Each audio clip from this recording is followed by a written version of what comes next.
I've been giving a lot of thought to this and a related issue, which I talked about at the same time 17 years ago, Mm-hmm. which is the organization of activity procedurally in the game. But Mm-hmm. the point is, when is it fun? Because I can play this game with initiative and rolls to hit, damage, Mm-hmm. hit points, whatever, have a great time. And I can play this game Mm-hmm. over here, and it is a wrenching bore. It is horrifically boring. I am exhausted. I am annoyed. I've lost all interest in the imagined, situation. Mm-hmm. So what is the difference? And I don't think it's the way that somebody is saying things in an entertaining fashion. The game master is entertaining to listen to. I don't think that's it. I also Mm-hmm. don't think that it is the fact that I want more authority all the time, which is the big Mm-hmm. belief. If we just distribute authority everywhere for everybody, it's more, I don't know, cooperative, it's more collaborative, it's more, it's not got a terrible game master, right? All that stuff. Bullshit. Mm-hmm. Distributing it uniformly to everyone basically just makes everybody tired. Yeah. So, what is it that.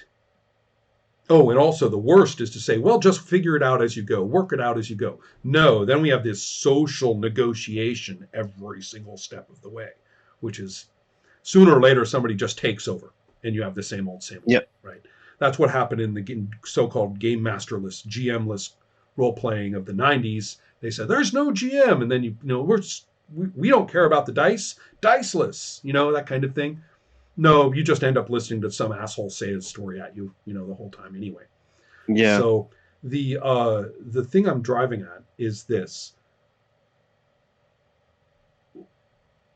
what rules actually make it fun? And I maintain that they are rules that permit uncertainty to arise in play. Mm-hmm. Uncertainty. In this situation, there's uncertainty of some kind. Mm-hmm. Uncertainty about information, uncertainty about actions, uncertainty about consequences, something. Mm-hmm. Second, that there's the instrumentation that we use has properties of its own that are under no one person's control.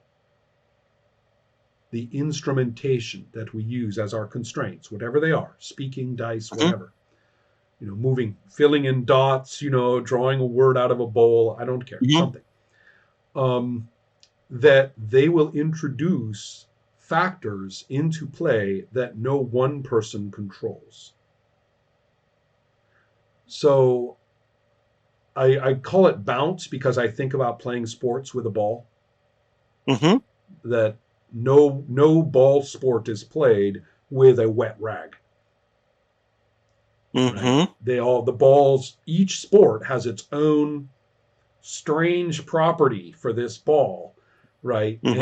And what it does is it means that when you do everything you are, quote, allowed to do with that ball, Mm-hmm. the ball has its own little contribution to this situation that you can't quite control. Mm-hmm. In role playing, given what it's composed of, which is hearing things, listening to them, Mm-hmm. really, and reincorporating them when you speak, given role playing, the opportunities for bounce and the way that it arises, looking out for fake bounce. Pathfinder is an excellent example of fake bounce. You have 10 million hit points and you've rolled to hit, and you can say, look, I rolled dice, it's bounce. And it's like, so what? Did you do, did you do 0.5% of his hit points, or did you do 1.5% of his hit points? So what? Mm-hmm. Right? So quantity is that this is where quantities start to become interesting, right? How much Mm-hmm. bounce. Or another one, Fate, another game whose marketing has far exceeded its play qualities. Um, Fate has an incredibly high narrow bell curve, okay, with its four Mm-hmm. fudge dice, very very very Yep. high bell curve. So you're going to be hitting your designated ability or just over or just under the vast majority of the time. Number one. Mm-hmm. Number two, you have all of these points, these fate points, to adjust what happens to you from their roll and to adjust what Mm-hmm. happens to your roll. So even if you get 4 minuses, well, you've got your fate points to fill in the gap. And Mm-hmm. you would say, okay, well, lots of games have these points. What's so bad about that? And the answer is, how do you get fate points? You play your character. They call them compels, but it's just playing the character that's on your sheet. All Yeah. your traits. I'm an angry person, or I'm a peaceful person, or I'm an elf, or Mm-hmm. whatever. But fuck, I came to play my character anyway. Yeah. So I'm just getting these buckets of these fate points all the time just because I'm playing my character. And basically what that means is every single role in the game gets massaged to exactly where we want it every single time. Mm-hmm.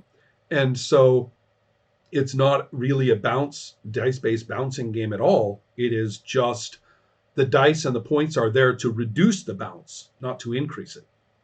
Mm-hmm. And that's why Fate is such an easily controlled game about what Yeah. happens from scene to scene to scene. What actually occurs never leaves the social control, usually managed by one person. Mm-hmm. And so it's people who I consider Fate to be the ultimate railroading game, because nothing's going to happen. Nothing is going to happen except what the game master wants.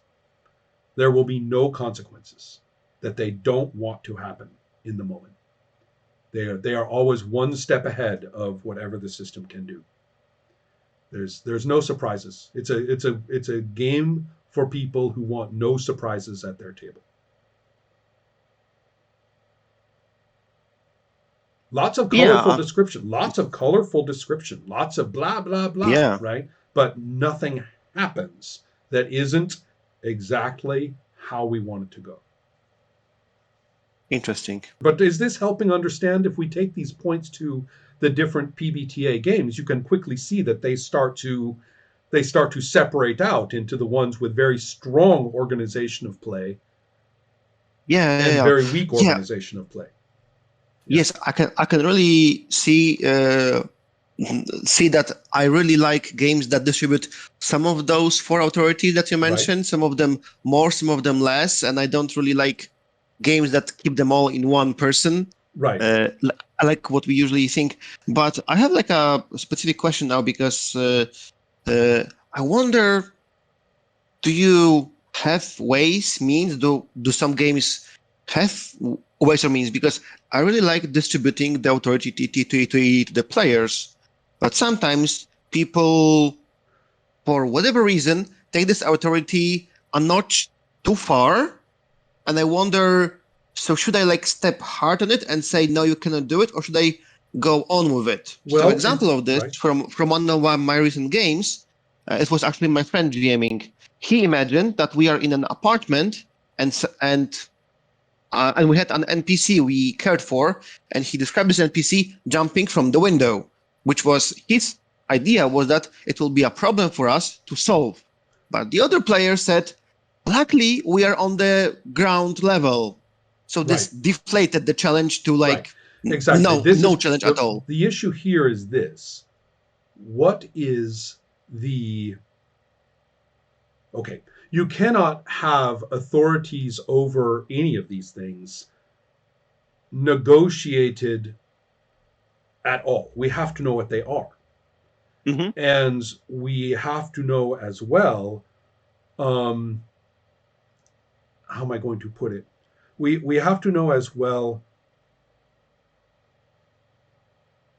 what are we here for? Okay, this is where we get into things like narrativism and stuff like that. Mm-hmm. Why are we here?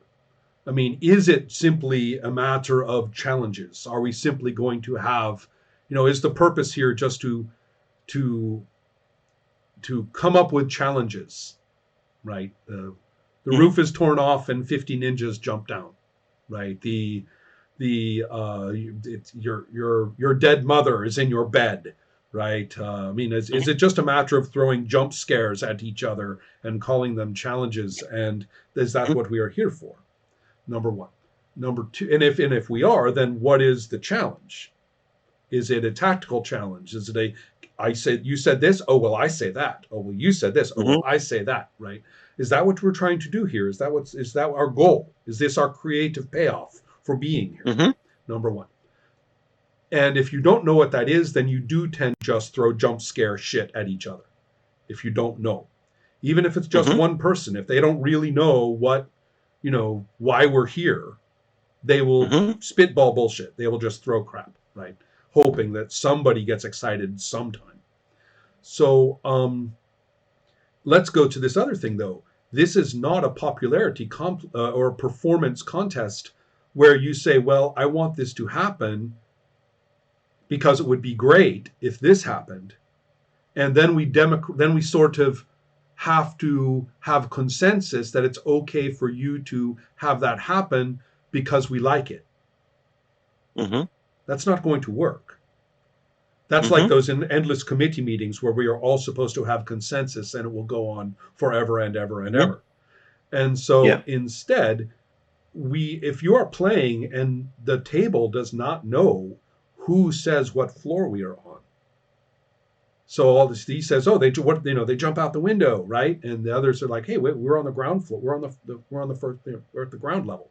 What is this? Mm-hmm. And at that point, we all should know. It should be like a cartoon. All of our heads should turn on our necks, and we should be looking at the same person.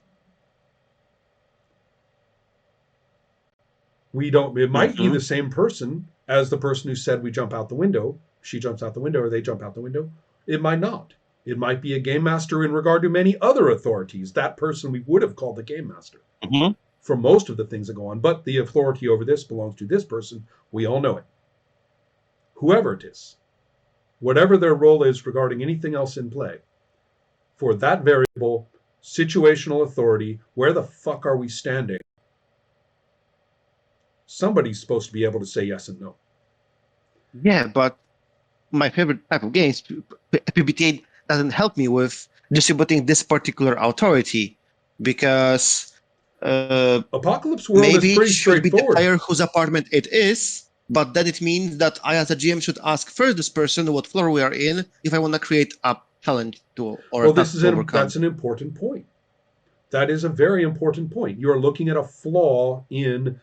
We can talk about a flaw in the text. I don't care. What we are talking about is a flaw in the procedures of play at your table. Mm-hmm. And Yep. so the question then becomes, in Apocalypse World. You see, I like to distinguish Apocalypse World from PbtA. Okay. And so in Apocalypse World, as I say, I think if you are not blinded by, Dungeon World, for example, just because that Mm-hmm. has such a huge presence, right, in people's Mm-hmm. minds, never mind Yes. Dungeon World. Go over to Apocalypse World and say, is there ever any confusion about what floor we're on in terms of if I don't know the person I ask? And frankly, I don't think there is. The Master of Ceremonies in Apocalypse World is remarkably authoritative. Mm-hmm. And they may, for example, like I would do in Sorcerer or Champions, these games all have quite a lot in common. Mm-hmm. If I were to go, if I am the game master and we have said we're in your apartment, then I would probably ask, I would say, what floor are we on? What apartment, Mm-hmm. right? What apartment floor are we on? And Mm-hmm. and then they would say, and we should have, I mean, and probably the person before we talked about anyone jumping out of windows Mm-hmm. probably should have asked that too, right? If it wasn't Yeah. themselves.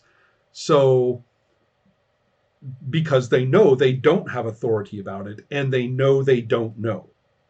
You Mm-hmm. can't just say, oh, it's unknown. I'm going to jump there. Okay, when you don't know what's going on with authorities, I call that the murk because it's murky, right? Mm-hmm. And the problem with the murk is that over all the decades of role playing, people have become skilled at exploiting it. That if it's Mm-hmm. murky, they shout something and suddenly shine their own light on that spot, right? Mm-hmm. And this is almost an art form in some modes of play where the murk is well known to the experienced players and they know where they can exert a great deal of situational and outcome authority very Mm-hmm. dishonestly, actually, just by manipulating other people's the fact that they know nobody knows, right? This Mm-hmm. is the guy who shouts, I jumped up on that rock. It's their turn to hit, right? And they say, I jumped up on that rock. I'm like, wait a minute. Since when did you jump up on the rock? And their argument is, well, nobody said I didn't earlier, so right. And so, see what I mean? They Yeah. deliberately keep things murky so that they can put their power Yeah. in dishonestly, and it's a defense mechanism against an over controlling person in many cases. Yeah. So they know somebody's going to do it. It might as well be them, to their character's advantage instead of to their character's disadvantage.